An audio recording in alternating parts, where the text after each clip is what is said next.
con los puntos de esta clase que vamos a estar viendo. Espero que hayan estudiado lo que hemos dejado de tarea, que en su tiempo lo vamos a ver, ¿sí?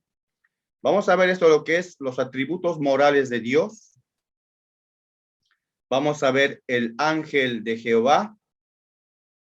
Vamos a ver los nombres y títulos de Dios, los nombres compuestos de Jehová, la revelación progresiva del nombre. Todos estos puntos, con la ayuda de Dios, vamos a estar viéndolos en lo que es esta clase. Vamos a empezar con esto que es los atributos morales de Dios. Si bien Dios es un ser sobrenatural, es un ser inteligente, es un ser que razona, Él también, aparte de poseer esos atributos, posee una moral. Y si hablamos de que Dios tiene moral, tenemos que definir la palabra moral. Moral indica que algo es correcto, aceptable o bueno en relación a la conducta de la persona. En este caso sería de Dios. O sea, si hablamos de moral, vamos a hablar de cómo es Él en su conducta. Algo que nos dice la Biblia acerca de Dios es que Dios es amor en su esencia. Dice, el amor es la esencia de Dios. Es su misma naturaleza, es parte de Él. Dios tiene muchas otras cualidades y atributos, muchos de los cuales provienen de su amor, como por ejemplo la compasión o la misericordia. Y esto dijo el apóstol Juan en 1 Juan 4:8. Dios es amor.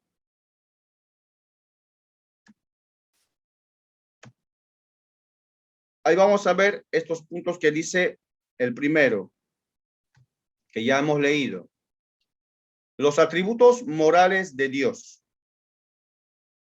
La naturaleza moral de Dios. Todos estos puntos ustedes los tienen en el libro, ¿sí? Después lean cada texto, repasen.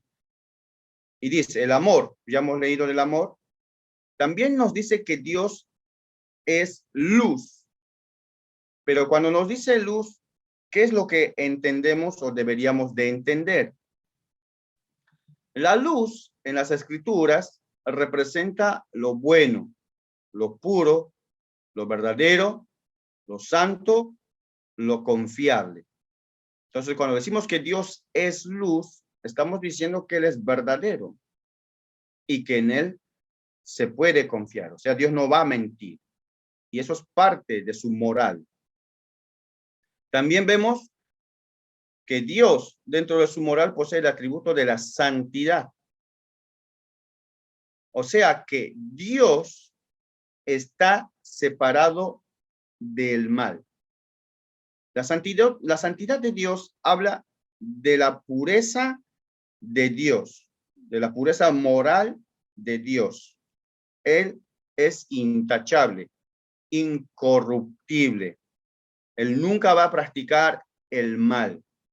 Todo lo contrario, Dios está separado del mal. Eso es lo que es la santidad en Dios, que Él está apartado totalmente del mal.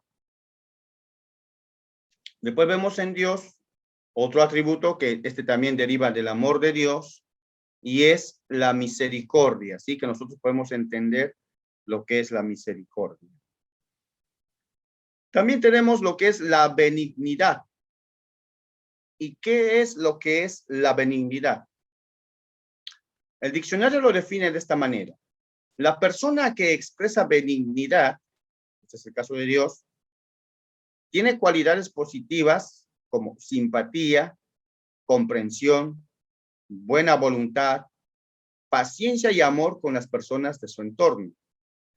Es considerado una buena persona de buen corazón y que actúa en relación a buenas intenciones, siendo sincera, comprensiva y tolerante. O sea, la benignidad es la amabilidad de Dios, el trato amable que Él tiene en este caso con sus criaturas. También vemos según el Salmo 129:4 que Dios posee rectitud. ¿Y qué entendemos por rectitud? Que Él es íntegro en su conducta. O sea que no va a cambiar su conducta recta o justa o santa, por así decirlo. También vemos que Dios posee la bondad, algo que deriva de su amor. También vemos que Dios posee perfección, o sea que Dios es completo, no le falta nada. También vemos otro atributo, parte de la moral de Dios, de cómo es Él, y es la justicia. Según Isaías 45:21, dice que la justicia es el principio moral que inclina a obrar y juzgar respetando la verdad y dando a cada uno lo que le corresponde. Y eso es un atributo de la moral de Dios, ¿sí? En su conducta, Dios es justo. Y Dios siempre juzga respetando la verdad y le da a cada uno lo que le corresponde. Y eso es justicia, dar a cada uno lo que le corresponde. Y Dios en su conducta es justo. También vemos otro atributo moral de Dios que es la fidelidad. Que Dios no va a faltar a su palabra. Que Dios va a cumplir lo que Él ha dicho o ha prometido. Y esa es la fidelidad, ¿sí? También tenemos lo que es la verdad y dijimos que Dios es luz. También según el Salmo 103:8, Dios posee gracia. ¿Y qué es la gracia? La gracia podríamos decir que es algo favorable que te da o hace cosas por vos, aunque no la merezcas. Y eso es la gracia en Dios, ¿sí? Que Él nos favorece o nos da cosas o hace algo por nosotros, aunque nosotros no lo merezcamos. Estos atributos morales de Dios no son contradictorios. Algunos dicen que se puede contradecir, ¿sí? Ahí está como el budismo. Una vez me encontré con un budista que decía, Dios es amor, y porque Él es amor, no tiene que castigar a nadie, porque el amor siempre perdona. Entonces yo le digo, bueno, está bien, tienes un razonamiento así, pero creo que no está bien, no es conforme a la escritura, a la revelación de Dios en la escritura, porque si bien la Biblia dice que Dios es amor, y es bueno, pero la Biblia también dice que Dios es justo, y la justicia sí castiga. Entonces, sería como contradictorio, porque es amor, no tiene que perdonar todo, pero no. Si bien Dios es amor, pero también tiene justicia, ¿sí? No se contradice. Ahora lo vamos a ver. Dice, estos atributos morales de Dios no son contradictorios, sino que obran en armonía. Y el libro nos ponía un ejemplo, ¿sí? Por ejemplo, la santidad de Dios obliga a una separación inmediata entre Dios y el hombre, cuando el hombre pecó o cuando un hombre peca. Entonces Dios, por su pureza moral, por su santidad, dijimos que la santidad en Él es la separación total del mal. Dios no puede permitir el mal en su presencia. Entonces, ¿qué hace? Y este fue el caso, bueno, desde toda la historia de la humanidad, lo que nos ha separado de Dios es el pecado. Entonces Dios automáticamente se separa, ¿sí? Porque Él no puede ser partícipe del mal. Entonces la santidad en Él, lo que Él posee, hace que se separe de nosotros, en este caso de los pecadores, o del que practica el pecado. Después, la rectitud en Dios, esa integridad que Él tiene, que va a ser lo correcto, y que lo tiene que hacer y lo va a hacer, y su justicia demandan la muerte como la pena del pecado. Entonces, Dios, ¿cómo reacciona? Primero reacciona separándose ante el pecado. Y su rectitud y su justicia en Él demandan la muerte, en este caso, el castigo, como la pena del pecado o la paga de ese pecado. La ley espiritual que Dios puso para el ser humano es que todo aquel que peca tiene que morir. La paga del pecado es muerte, dijo el apóstol Pablo. Y eso es lo que Dios le dijo a Adán y a Eva en el huerto del Edén. El día que comas, ciertamente morirás. Y de ahí Pablo dijo, la paga del pecado es muerte. Todo aquel que peca tiene que morir. Entonces la justicia, la rectitud de Dios dice, bueno, ese pecador, ese delito que cometió, se merece el castigo. Pero ahí vemos lo que dijimos recién, el amor y la misericordia de Dios, que Dios también tiene y posee. Buscan el perdón. Es como que dice su amor, el corazón que Dios tiene, su compasión, su misericordia, dice, perdónalo. Entonces, ¿cómo es esto? La santidad dice, sepárate. La rectitud y la justicia dice, castígalo. Y el amor y su misericordia dice, perdónalo. Y es como que todo se contradice. Entonces, Dios pudo satisfacer a la justicia y a la misericordia para con el ser humano, lo logró mediante la muerte o el sacrificio en el Calvario de nuestro Señor Jesucristo, lo que resultó, dice acá el estudio, en el plan de salvación.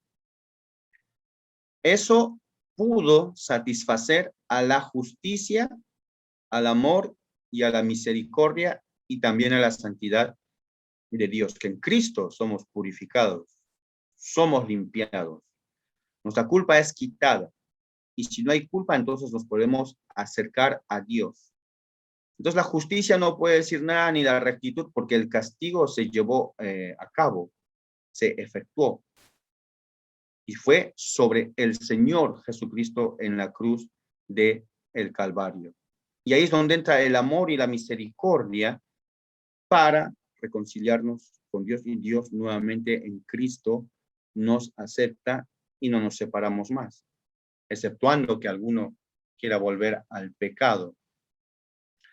Dice, nos gozamos de los beneficios de la misericordia de Dios cuando aceptamos la obra propiciatoria de Cristo. ¿Qué quiere decir la obra propiciatoria de Cristo? O sea, que otro murió por nosotros. ¿Sí? Esa es la obra propiciatoria de Cristo. Que Cristo fue el sustituto. El castigo, un ejemplo, lo merecíamos nosotros por haber hecho lo malo ante los ojos de Dios, por violar la ley de Dios. La ley de Dios dice, todo el que peca tiene que morir. Entonces Dios no puede pasar por alto, no puede quedarse sin castigar. Si Dios no nos castiga por lo malo, esto es lo que hay que entender. Entonces Él no es justo. Si Dios por su atributo de amor ha de perdonar todo, entonces yo diría el mal en Dios está permitido. Podemos hacer todo lo que queramos, total, siempre nos va a perdonar. Entonces Dios no tendría justicia. Pero si Dios castiga, entonces Él sí tiene justicia.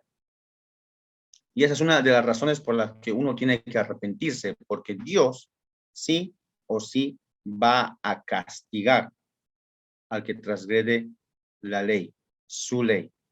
Y en este caso, el castigo se efectuó y fue sobre nuestro Señor en la cruz del Calvario. Por eso murió, porque la paga del pecado es muerte. Alguien tiene que morir.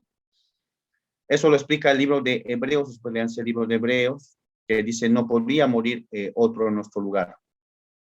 No podría ser los sacrificios del Antiguo Testamento, por ejemplo, los toros, los machos cabrios, no podían los corderos pagar por nuestros pecados, sino que todo eso era un simbolismo, era figura y sombra, dice, o sea, simbolizaba otra cosa. ¿Y qué simbolizaba? Que un día alguien iba a venir, otro ser humano, tendría que ser puro, perfecto, que él pudiera pagar por nuestros pecados. O sea, el castigo tendría que ser sobre él. El pecado que tenemos, se lo pasamos a él. Él tiene el pecado y nosotros quedamos ahora libres de ese pecado, pero él, como tiene el pecado, tiene que morir. Por eso es que Él murió.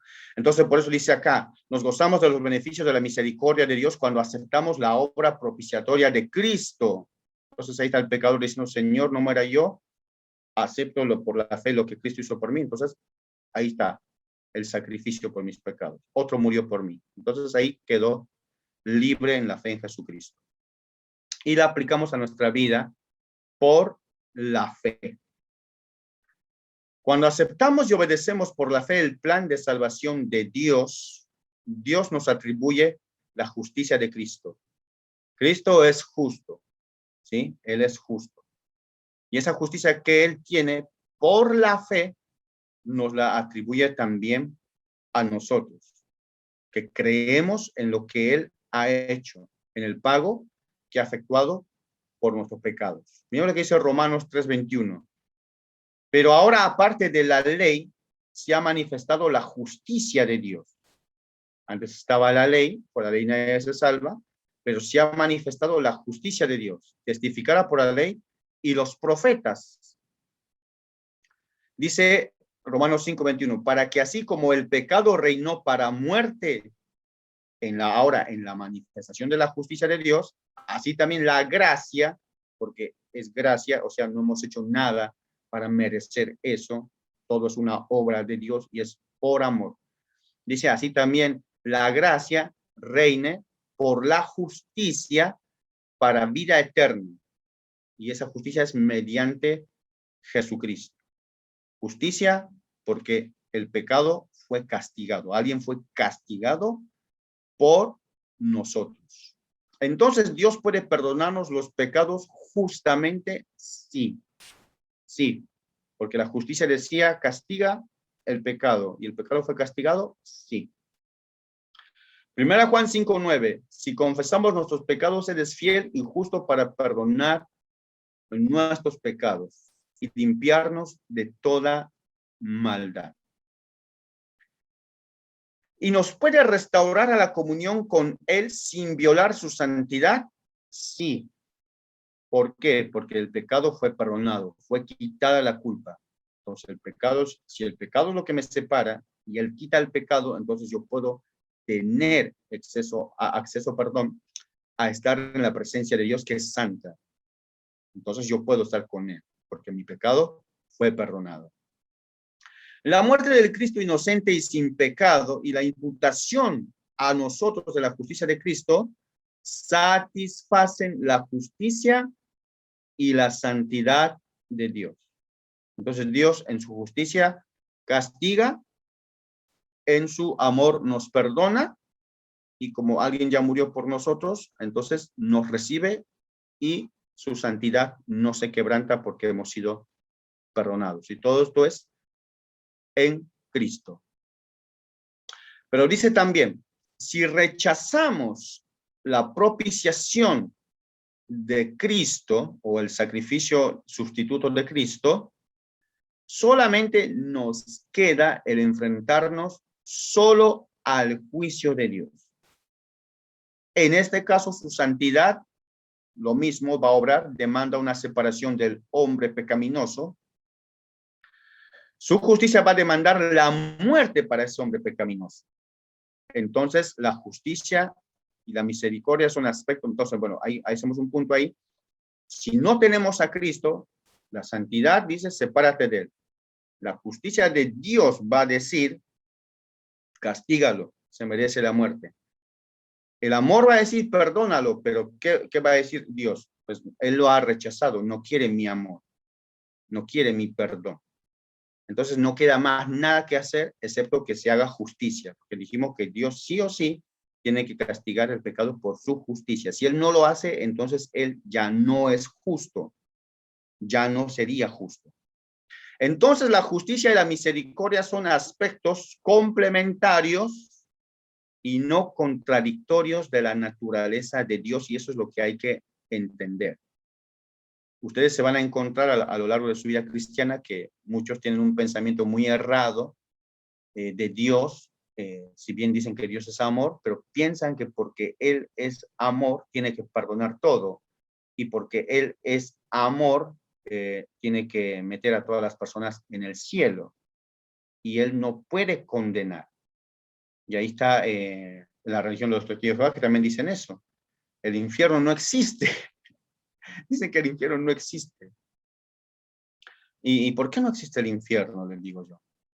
Y ellos dicen que el infierno no existe porque Dios es amor. ¿Te imaginas? Vamos a poner un ejemplo, no sé si estoy en el momento justo, pero vamos a poner este ejemplo, ¿no? Acerca del infierno para que ustedes aprendan y puedan defender. Entonces me dice, mira, el infierno no existe porque, vamos a hacer un ejemplo, me dice, mira. Me dice, Dios es amor, es un Padre amoroso. Y amén, Dios es amor, es un Padre amoroso. Esa es su esencia. Sí, amén. Entonces me dice, mira, si eres tu Padre y es amoroso, por un error que cometas, ahora Él te va a quemar por todos los siglos.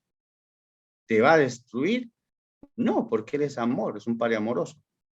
Vos le dice, te dicen a vos, a que estás ahí con Él hablando, vos a tu hijo que se equivoca, lo quemarías con fuego.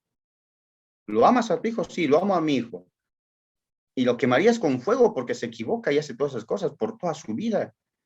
¿Cuál es la respuesta que uno tiene que dar? No, obviamente que no. Yo a mi hijo lo quemaría con fuego, no. Entonces Dios, que es amor, ¿cómo va a quemarnos con fuego por toda la eternidad? Y ahí está ese razonamiento que a primera vista parece bien. Uno dice, sí, es así, es verdad, Dios es amor. ¿Cómo nos va a torturar en el infierno todo por toda la eternidad? Entonces, esta es la pregunta, donde está para la reflexión. Nosotros, si bien a nuestros hijos no les vamos a hacer eso, pero nosotros no somos Dios. ¿Se acuerdan lo que dijimos? Que Dios es otro. Él no es igual a la creación. Él es distinto a la creación. Entonces le decimos a ellos, mira, si a Dios le hacemos la pregunta, Dios, si alguien comete algo, hace algo malo, ¿vos lo vas a echar al infierno? ¿Lo quemarías con fuego? ¿Y qué dice Dios? Dios dice, sí. Entonces nosotros no lo haríamos porque somos las criaturas de Dios, pero Dios es el creador. Él sí lo haría. ¿Y dónde tenemos una demostración de esto? Tenemos que leer un poco lo que es la ley. Ahí Levítico, tenemos ahí, o en Éxodo también creo que tenemos, acerca de la ley, acerca de las hechiceras. Dice, a la hechicera no la dejarás vivir, dice Dios, sino que la quemarás con fuego, dice. ¿Dice así o no dice así? Si tu hijo se equivoca, ¿lo vamos a matar a piedradas? No, pero Dios lo haría, sí. ¿Por qué? ¿No dice la Escritura que, por ejemplo, hay que apedrear al blasfemo? Hay que sacarlo y apedrearlo. En la ley decía así. Simplemente, estas personas están razonando mal, ¿sí? ¿Por qué Dios hace todo eso? Por su justicia. Es la justicia que demanda un castigo. Entonces, el error de ellos es compararnos a nosotros con el Creador. Nosotros hay cosas que no haríamos, pero Él es diferente, distinto a nosotros, ¿sí? Por eso la Biblia enseña que hay una vida eterna y una condenación eterna. Son dos, vida eterna y condenación eterna en Dios. Y eso es justicia, que a los buenos, justos de fe, les va a dar la vida eterna. A los que lo rechazan y aman el mal y quieren persistir en el pecado, la condenación eterna. Eso es justicia. Y eso es lo que Dios va a hacer. Bien. Dice Romanos 11:22, mira pues la bondad y la severidad de Dios. La severidad ciertamente para con los que cayeron, pero la bondad para contigo. Si permaneces en esa bondad, pues de otra manera tú también serás cortado. Ahí está un texto muy, muy precioso para aquellos que dicen que no se pierde la salvación. Miren qué clarito, qué clara que es la Biblia. La severidad ciertamente para con los que cayeron, el pueblo de Israel, pero la bondad para contigo, y ahí está el acondicionamiento, lo condiciona. Si permaneces en esa bondad, ahora está la bondad, y ahora por eso vas a entrar al cielo, amén. Pero dices que si permaneces, y si no, no, se entiende que no, porque te está condicionando, dices si permaneces. Amén. Hasta ahí espero que se haya entendido, hermanos, alumnos. ¿Alguna pregunta? que alguien tenga.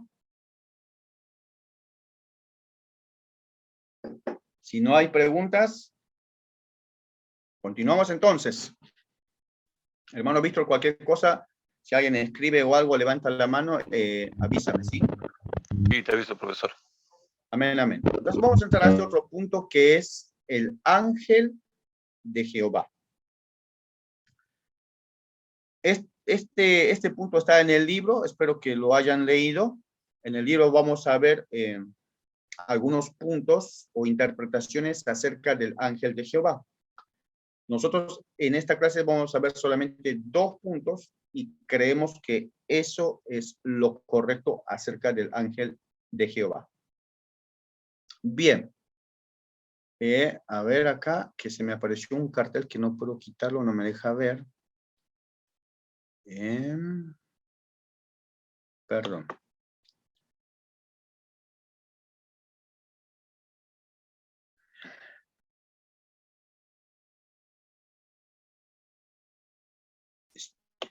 Bien, ahí estamos. Bien. Algunas de las numerosas manifestaciones del ángel de Jehová parecen ser teofanías. Nosotros a lo largo del Antiguo Testamento vamos a ver manifestaciones de un ser que se le llama el ángel de Jehová. Entonces, el estudio nos empieza diciendo algunas. Entonces, con eso ya está diciendo que no son todas. Algunas de las numerosas, o sea, muchas manifestaciones de este ángel de Jehová, parecen ser teofanías. Ahí vamos, a ver. Ahí está. Y si son teofanías, tenemos que aprender qué es una teofanía. Y esta va a ser una pregunta para la clase que viene y una pregunta de examen también. Se la tienen que aprender bien.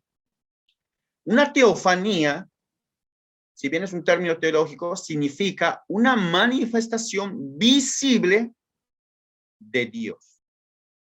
Eso es lo que es una teofanía. Es una manifestación visible, tiene que ser visible de Dios. Acordémonos que Dios es invisible.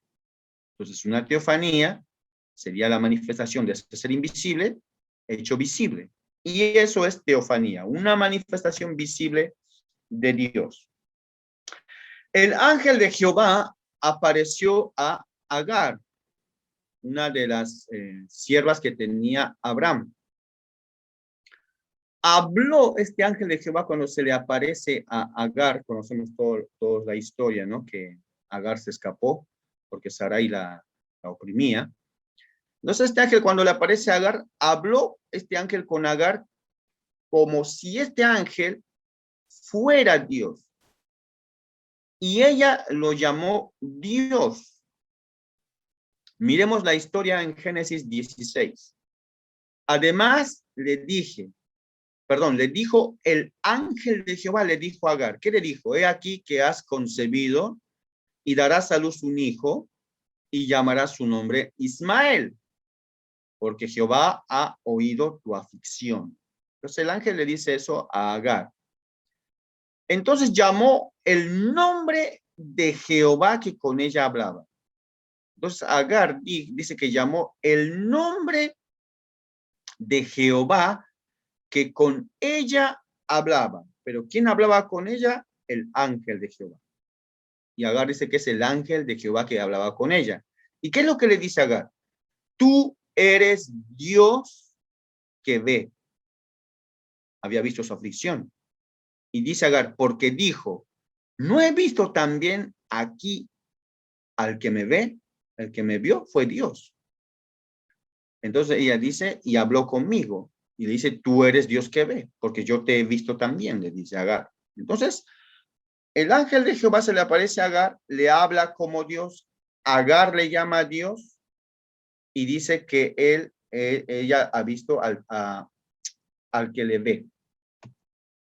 Entonces ahí tenemos una evidencia en las escrituras que nos enseñan que ese ángel es precisamente lo que dijimos, una teofanía, una manifestación visible de Dios, en este caso, angelical, como el ángel de Jehová o el mensajero de Jehová. La Biblia dice que el ángel de Jehová apareció a Moisés. En la zarza ardiente se le apareció. Pero después dice que Dios habló con Moisés en aquella ocasión. Estos son textos muy conocidos de Éxodo 3 en adelante. Miremos. Y se le apareció. Apareció. Esa palabra, hermanos, es importantísima. ¿Por qué? Porque andan diciendo que las teofanías no existen. Se van a encontrar, si son gente de compartir su fe, en un momento a lo mejor se encuentren con algo con alguien que va a decir, las teofanías no existen, eso es un cuento de los unicitarios. ¿Sí? Entonces ustedes tienen que aprenderse este texto. Y dice, y se le apareció. ¿Quién se le apareció? El ángel de Jehová en una llama de fuego en medio de una zarza, en este caso a Moisés. Y dice, viendo Jehová que él iba a ver, o sea, lo vio a Moisés, que Moisés iba a ver, lo llamó Dios de en medio de la zarza y dijo, Moisés, Moisés. Y Moisés respondió, heme aquí. Y dijo, mira, ¿qué es lo que le dice el ángel de Jehová a Moisés? Yo soy, ¿quién es ese ángel de Jehová? El Dios de tu padre. Dios de Abraham, Dios de Isaac y Dios de Jacob. Entonces Moisés cubrió su rostro, o sea, se tapó Moisés ahí, creemos con su túnica o su manto, cubrió su rostro porque tuvo miedo de mirar a Dios. Y la Biblia especifica que es ese ángel de Jehová que le dijo, yo soy el Dios de tu padre, Dios de Abraham, Isaac y Jacob. Y por si fuera poco, Moisés dice que tuvo miedo y dice que se cubrió el rostro para no verlo a Dios. Entonces había algo que se podía ver y ese algo que se podía ver era el ángel de Jehová y ese ángel de Jehová se identificó como el Dios de los padres, de Moisés, en este caso de los patriarcas. Entonces ahí tenemos otra evidencia bíblica que nos enseñan que el ángel de Jehová, en este caso, es una teofanía también. Éxodo 13:21 dice que Jehová iba delante de Israel en una columna de nube. Acordémonos, ¿no? Cuando ya lo sacó de Egipto, dice que Dios iba como columna de nube por día y columna de noche de fuego en la noche. Los acompañó así en el desierto. Entonces dice que Jehová iba delante de Israel en una columna de nube, mientras que Éxodo 14:19 dice que el ángel de Dios estaba con la columna de nube. Miremos Éxodo 13:21. Y Jehová iba delante de ellos de día en una columna de nube para guiarlos por el camino y de noche en una columna de fuego para alumbrar. Dice, ¿quién iba con ellos? Jehová iba delante de ellos. Pero Éxodo 14:19, y el ángel de Dios que iba delante del campamento de Israel. Entonces, ¿quién iba? ¿Iba Jehová o el ángel de Dios, que es lo mismo ángel de Jehová? Entonces también eso prueba que había una teofanía visible de Dios. El ángel de Jehová apareció a Israel. Esto lo vemos en el libro de Jueces. Y ese ángel de Jehová habló como si fuese Dios. Miremos Jueces 2:1. El ángel de Jehová subió de Gilgal a Boquim y dijo, miren lo que dice este ángel, yo os saqué de Egipto, y nosotros sabemos que el que los sacó de Egipto fue Dios, y os introduje en la tierra de la cual había jurado a vuestros padres, diciendo, no invalidaré jamás mi pacto con vosotros. Jueces 6:11. Describe la apariencia del ángel de Jehová a Gedeón. Y luego dice que Jehová miró a Gedeón. Miremos este texto. Jueces 6:12-23. Y el ángel de Jehová se le apareció, en este caso a Gedeón, y le dijo, Jehová está contigo, varón esforzado y valiente. Y mirándole Jehová le dijo, ve con esta tu fuerza y salvarás a Israel de la mano de los madianitas. ¿No te envío yo? Entonces dice que es el ángel de Jehová que se le apareció y dice que es mirándole Jehová. Bien, después léanse eso de Jueces 6, ahí muy claramente dice que lo vieron a Dios. Nuevamente el ángel de Jehová apareció a Manoa. ¿Quién es este Manoa? Es el padre de Sansón y a su esposa. Y ellos creyeron, Manoa y Sansón creyeron que habían visto a Dios. Miremos esto, Jueces 13:2, 23. A esta mujer, a la madre de Sansón, apareció el ángel de Jehová y le dijo: aquí que tú eres estéril, nunca has tenido hijos, pero concebirás y darás a luz un hijo. Y el ángel de Jehová no volvió a aparecer a Manoa ni a su mujer. Entonces conoció Manoa que era el ángel de Jehová. Y dijo Manoa a su mujer: ciertamente moriremos. ¿Por qué Manoa creía que iba a morir? ¿Por qué la esposa de Manoa creía que iba a morir? ¿Dónde dice que por ver un ángel uno ahora tiene que morir? No. Dice, ciertamente moriremos. ¿Por qué? Y él dice la razón de por qué creía eso. Porque a Dios hemos visto. ¿De dónde sacan eso que si uno mira a Dios va a morir? Y esto viene de cuando Dios desciende al monte Sinaí y habla con Moisés. El texto que hemos dicho hace un par de clases.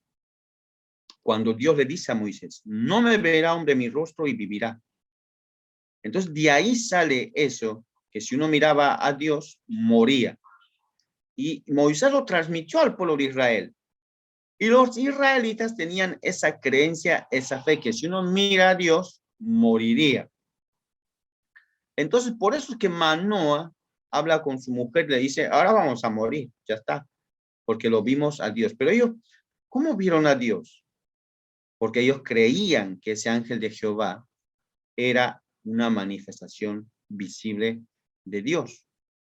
Por eso es que ellos creían de esta manera. Y dice la escritura: porque a Dios hemos visto.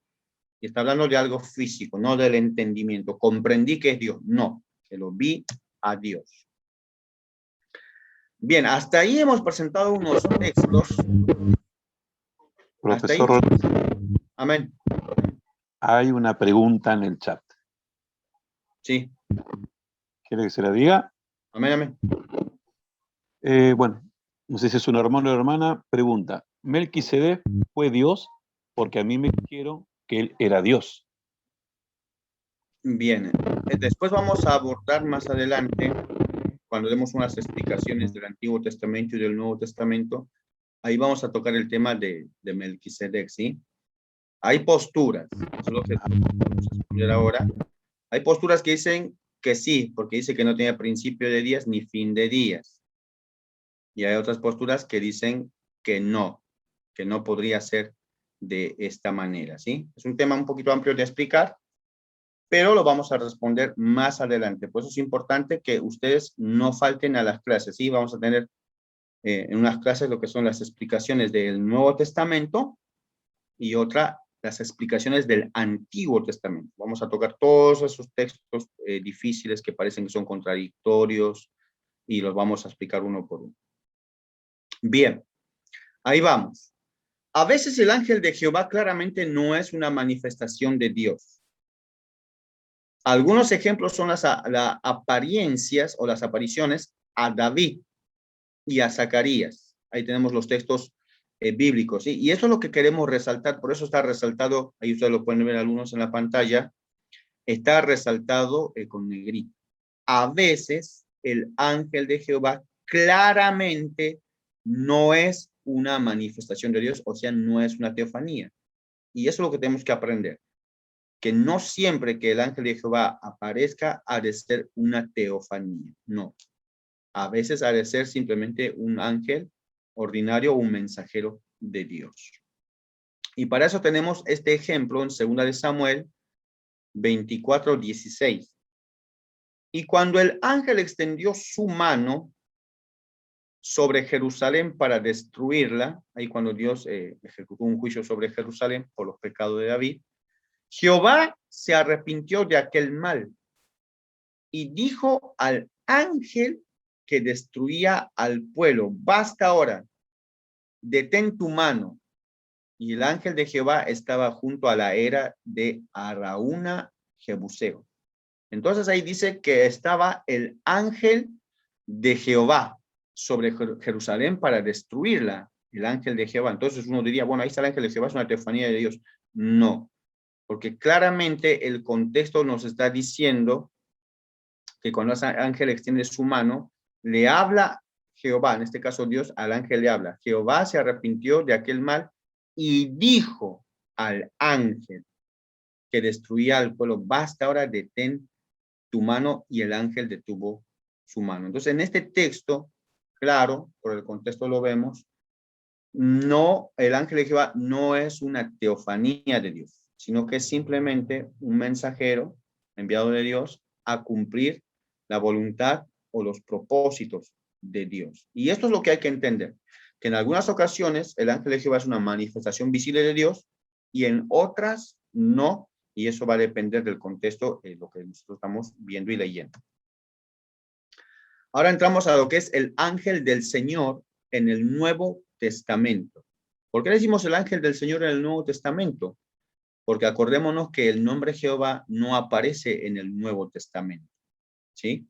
Sino que en vez de poner el tetragramaton o el nombre de Dios del Antiguo Testamento o Jehová, se ha puesto Señor. Y este punto también lo vamos a abarcar en lo que es en esta clase, ¿sí? Vamos a llegar y vamos a explicar por qué pasó todo esto. Entonces, el ángel del Señor o ángel de Jehová, podríamos decir, en el Nuevo Testamento, aparentemente no es más que un ángel.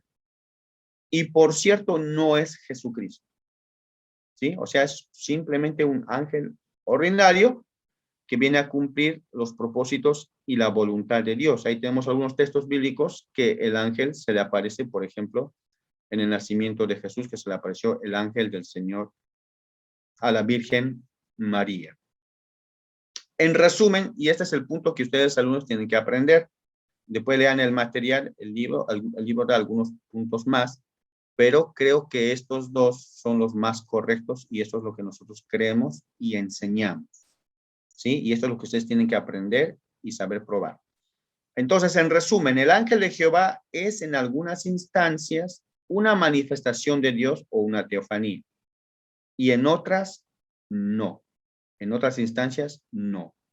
Esta segunda idea parece ser consistente con las escrituras. La explicación más sencilla es que la frase, el ángel de Jehová, a veces se refiere a una teofanía de Dios, pero en otras ocasiones denota nada más que un ángel ordinario. Amén, espero que se haya entendido hasta ahí. Si alguien tiene una pregunta, la puede hacer. Hermano Víctor, ¿alguien tiene una pregunta? ¿Alguien escribió algo? No. Amén. Entonces vamos a continuar con lo que es los nombres y títulos de Dios. ¿A qué hora toca el recreo, hermano Víctor?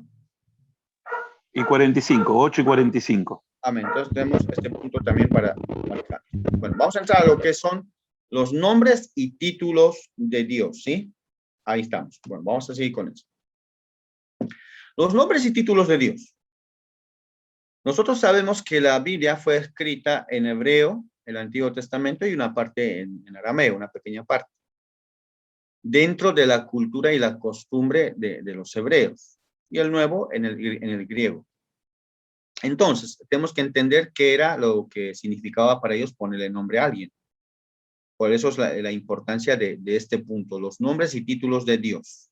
El propósito de ponerle un nombre a alguien, ¿cuál es el propósito de poner un nombre a alguien o a algo?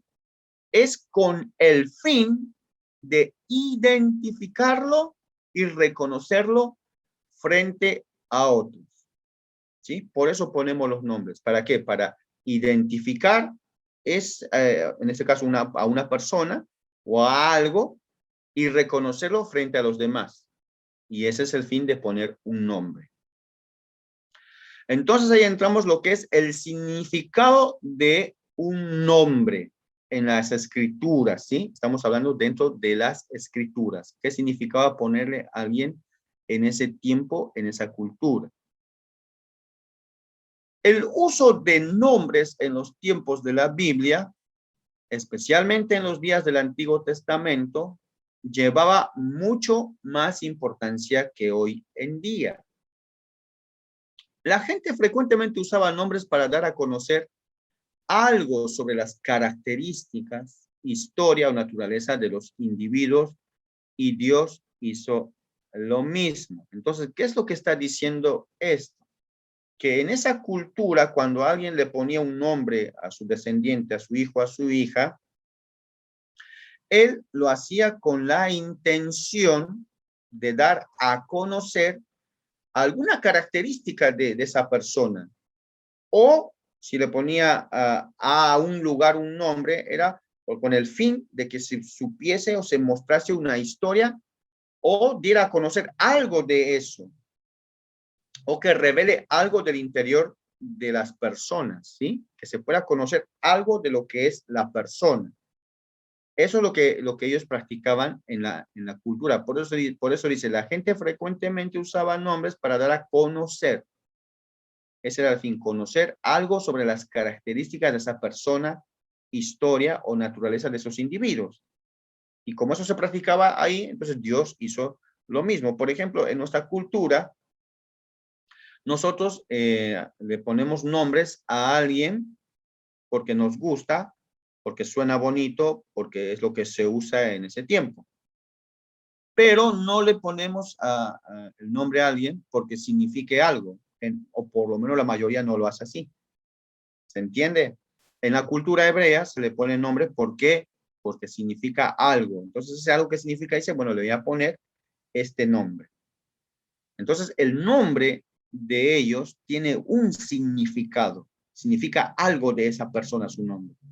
Y da a conocer algo de esa persona el nombre que le han puesto. Por ejemplo, nosotros tenemos el nombre de Jacob. Creo que acá tengo apuntado. Ahora vamos a ir ahí. Entonces Dios cambió el nombre de Abraham. Abraham tenía un nombre que significaba padre exaltado. Vamos a creer que Abraham iba a ser un padre un día, iba a ser exaltado. Pero dice que lamentablemente su mujer era estéril. Entonces cuando Abraham ya está caminando con Dios, y bueno, Abraham pasa la prueba y Dios le cambia el nombre a Abraham. Y le dice, ahora tu nombre será Abraham, como que lo engrandece. Y Abraham significa padre de una multitud.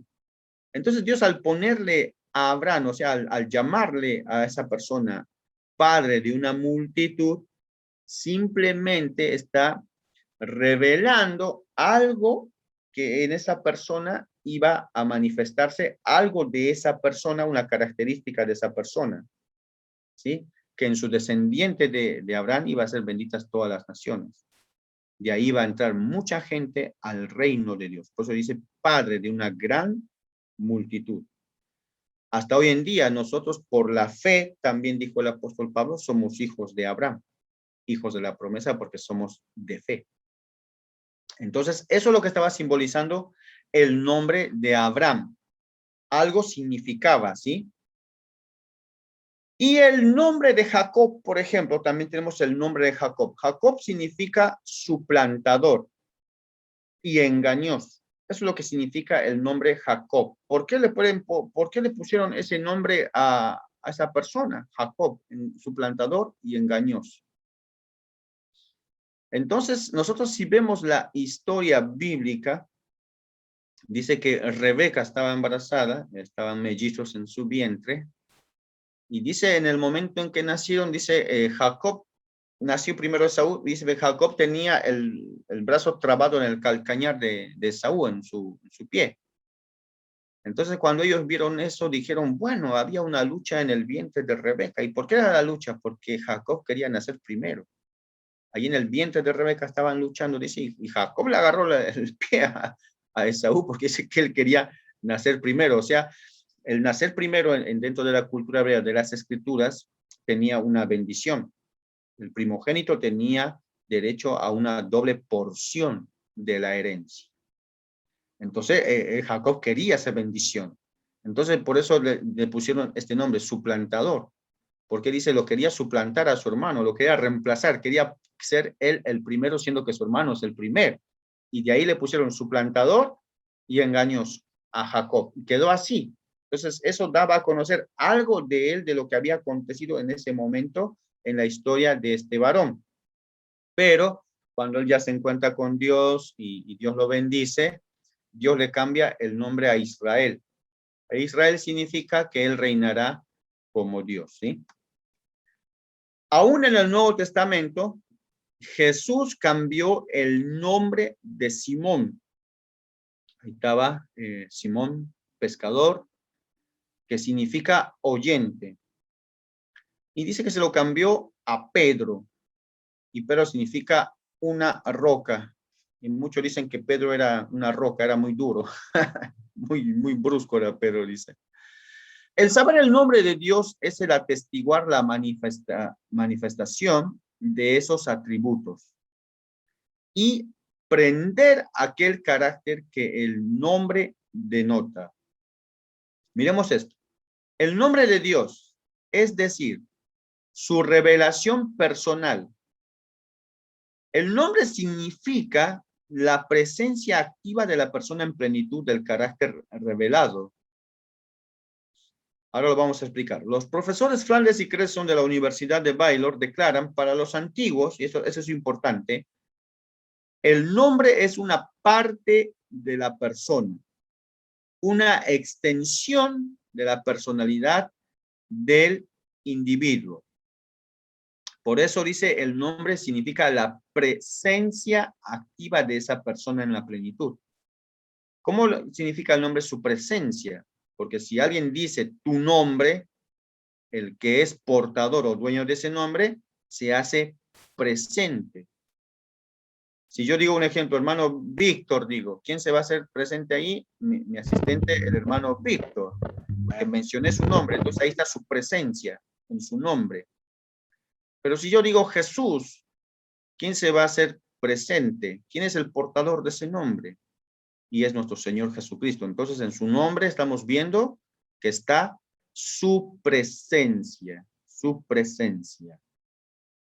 Dice, para los antiguos el nombre era una parte de la persona, una extensión de la personalidad del individuo.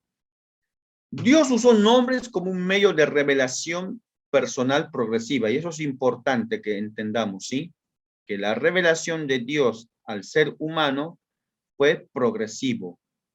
No fue que Dios se manifestó y en un periodo corto de tiempo Dios se manifestó como hoy lo conocemos, en carne y como Jesucristo. No fue así, sino que la revelación de Dios al ser humano fue algo progresivo, o sea, de a poco en poco Dios se iba revelando cada vez más al ser humano. Por eso dice, Dios usó nombres como un medio de revelación personal progresivo. Por ejemplo, Éxodo 6:3. Dios dijo, y aparecí a Abraham. Ahí tenemos otra teofanía. Aparecí a Abraham, a Isaac y a Jacob como Dios omnipotente. Dice que ellos lo conocían a Dios como el omnipotente, como el todopoderoso. Por eso nosotros cuando leemos el libro de Job, ustedes van a encontrar que Job lo llama a Dios muchas veces se refieren a él como el omnipotente. El omnipotente. Porque se cree que el libro de Job es uno de los más antiguos que hay. Y esa era la manera en que lo conocían a él como el omnipotente. Entonces Dios le está diciendo, ahí dice, y aparecía a Abraham, a Isaac y a Jacob como Dios omnipotente, mas en mi nombre Jehová no me di a conocer a ellos. Entonces después les reveló el nombre y en este caso ya viene como con Moisés, revelándoselo a Moisés. Dios usó su nombre para manifestar su presencia. Y eso es lo que hemos dicho recién, que el nombre representa la presencia de Dios también. En el nombre está la presencia de Dios, como dijimos el ejemplo que habíamos dado. Y esto lo vamos a ver, dice, en la dedicación del templo, cuando se construyó en los tiempos del rey Salomón, Salomón reconoció que Dios era omnipresente. Salomón lo entendía de esa manera. Y que ningún templo lo podría contener. Salomón, hemos leído nosotros ese texto que dijo, los cielos de los cielos de los cielos no te pueden contener, cuanto más esta casa que yo te he edificado. Dice. Él lo entendía de esa manera. Ya que Dios llena el universo, Salomón preguntó cómo el templo, una estructura hecha por el hombre, lo podía contener a Dios, cómo Dios pudiera estar en el templo. Entonces dice, el Salomón contestó a su propia pregunta, ¿cómo lo puede contener el templo? Por recordarle a Dios de su promesa que dice en Primera de Reyes 8:29, perdón, Dios dice, mi nombre estará allí. Dice, mi nombre estará en ese templo. Y si está mi nombre, entonces está mi presencia. Porque cuando invoques mi nombre, yo me haré presente.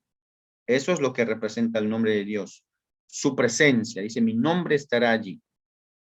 Aunque la omnipresencia de Dios no podía ser restringido al templo, claro que no, obviamente que no. Sin embargo, la plenitud del carácter, o sea, todo lo que es Dios, su carácter, todo lo que es su manifestación, su persona. Sin embargo, la plenitud de su carácter, como representado por su nombre, podría morar allí. Y eso es lo que Dios hizo en el templo. Una vez más, esto vincula el nombre de Dios con una revelación de su carácter. Miremos esto. Dios mismo usó el concepto de su nombre para representar la revelación de su naturaleza. Cuando Él revela su nombre, revela algo de su naturaleza y de su poder. En este caso, el poder.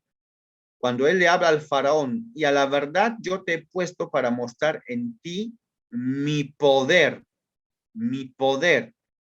para que mi nombre sea anunciado en toda la tierra. Entonces, cuando Él se manifiesta a Faraón, le dice que lo ha puesto para mostrar en él su poder y mediante eso se ha de manifestar su nombre, se ha de dar a conocer en toda la tierra.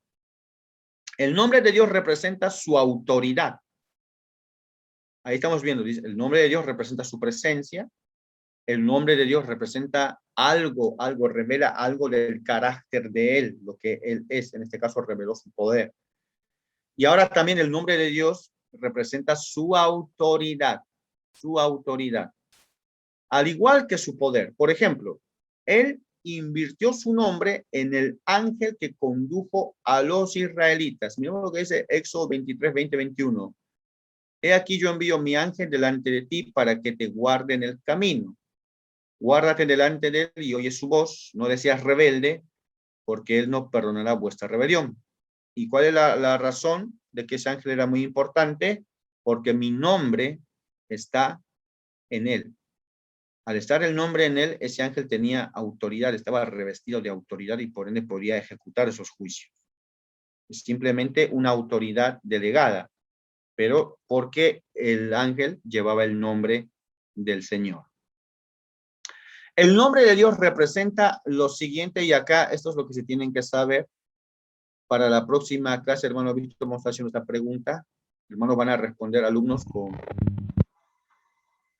van a responder bien la pregunta. Sí, se tienen que saber esos 4 puntos. ¿Qué es lo que representa el nombre de Dios? El nombre de Dios representa la presencia de Dios, ya lo hemos dicho. Representa la revelación de su carácter, o sea, en el nombre de Dios, en su nombre Dios revela algo de su carácter, algo de lo que sea. En su nombre Él revela su poder y en su nombre revela su autoridad. Estas 4 cosas representan el nombre de Dios, ¿sí? Estas 4 cosas. Y eso es lo que ustedes tienen que aprenderse, alumnos. Hay algunos otros puntos que demuestran la importancia que Dios pone en su nombre y esto es importantísimo que ustedes, hermanos, alumnos, lo puedan aprender, ¿sí? Por ejemplo, Dios demanda temor, o sea, reverencia, respeto. En la Biblia, el temor de Jehová es la reverencia, el respeto profundo. Eso es el temor de Jehová, no el miedo, sino es la reverencia, el respeto profundo a Él, un ser santo. En este caso, Dios demanda temor, o sea, respeto, reverencia a su nombre, a su nombre. Para todos los que inician el camino del Señor, muchas veces, ¿no? Con uno nuevo, viene con costumbre del mundo, y de esto hemos visto mucho. empiezan a agarrar el nombre de Jesús para hacer chistes. Un chistecito con el nombre de Jesús, otro chistecito y otro chistecito. ¿Y será que eso está bueno? ¿Será que eso está bien? ¿Qué dice Dios de eso? A Dios no le agrada esas cosas, ¿sí? No, eso es pecado y está mal. Miremos que Dios demanda respeto, reverencia a su nombre, el temor a su nombre. Ahí está el libro de Deuteronomio, pero también tenemos en el Éxodo 27. Él manda al hombre o al ser humano que no tome su nombre en vano. Miremos que dice, no tomarás el nombre de Jehová tu Dios en vano. ¿Por qué Dios da ese mandamiento? Porque obviamente había gente que tomaba el nombre de él en vano. Y Dios dijo, no vas a hacer eso, porque yo soy el ser supremo, un ser sagrado. Y a mí no se me puede tomar mi nombre para cualquier cosa, porque por el nombre lo representa a él mismo lo representa. Entonces él es un ser puro, pues no se puede tomar su nombre en vano. ¿Y qué es lo que pasa cuando uno toma en vano o para el chiste o para cualquier otra cosa? Y dice, no daré por inocente al que tome mi nombre en vano. Es lo que debemos aprender, ¿sí? El respeto al nombre, ¿por qué? Porque el nombre representa al portador de ese nombre. ¿Quién es el portador de ese nombre? Es Dios el Señor, y a Dios el Señor se debe reverenciar. Es un respeto profundo a él. Bien, Dios advierte a su pueblo que no olvide su nombre, y este es lo terrible que ha cometido el pueblo de Israel, que se han olvidado el nombre del Señor, pero Dios le ha dicho que no se olvide. Miremos Jeremías 23, 27. ¿No piensan cómo hacen que mi pueblo se olvide de mi nombre con sus sueños que cada uno cuenta a su compañero, al modo que sus padres, los antepasados, se olvidaron de mi nombre? Cada uno dice, soñé, y falsa profecía, y falso sueño, y todo, y desviaban al pueblo de la adoración a Dios. Al punto, dice, que hicieron que se olvidaran de su nombre, el Señor. Y vemos nosotros a través de la historia del pueblo de Israel, que el pueblo de Israel era un pueblo muy, pero muy rebelde y muy idólatra. Era muy de inclinarse a la idolatría, hasta que finalmente Dios los curó de la idolatría.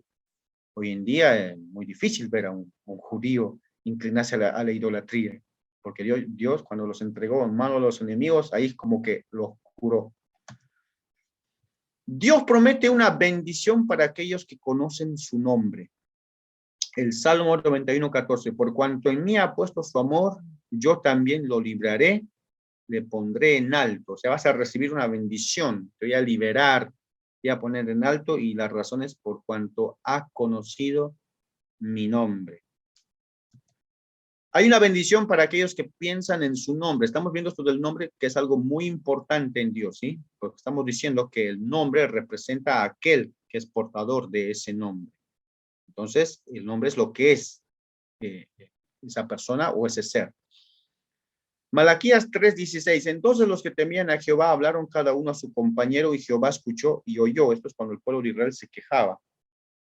Y fue escrito libro de memoria delante de él para los que temen a Jehová y para los que piensan en su nombre. Fue escrito un libro para que Dios un día vea ese libro y se acuerde de aquellos que piensan en él y de aquellos que lo respetaban. Con la importancia del nombre en mente, examinemos algunos nombres usados para Dios en el Antiguo Testamento, ¿sí? Entonces Dios se ha ido revelando progresivamente y se ha ido dando a conocer más acerca de él a través también de nombres que él ha usado. Y acá es donde vemos nosotros, en esta diapositiva, este punto.